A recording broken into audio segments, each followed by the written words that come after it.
ఇంకా గొప్ప గొప్ప పనులు చేస్తారు, ఎక్స్ట్రా అడ్వెంచర్స్ చేస్తారు, గ్రేట్ థింగ్స్ చేస్తారు, గొప్ప కవులు అవుతారు, గొప్ప స్పోర్ట్స్ మ్యాన్ అవుతారు, గొప్ప ఇంజనీర్లు అవుతారు, గొప్ప డాక్టర్లు అవుతారు, దేశానికి ప్రైమ్ మినిస్టర్లు అవుతారు కదా, అవునా కదా?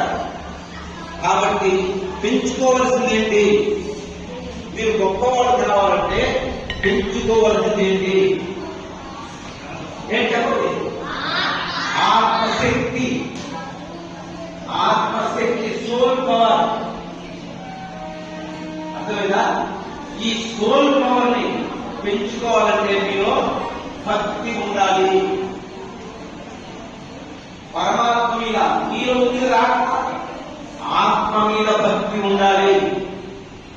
దేనిపై పడ్డట్టు నువ్వు గొప్పవాడి కావాలంటే నీ ఆత్మ మీద నీకు భక్తి ఉండాలి. అదే పరమాత్మ చెప్తున్నాడు. అనన్యా చింతయం తోమం అంటే నిత్యము నీ భక్తిని నీ ఆత్మ మీద భక్తి ఉండాలి. నేను భక్తి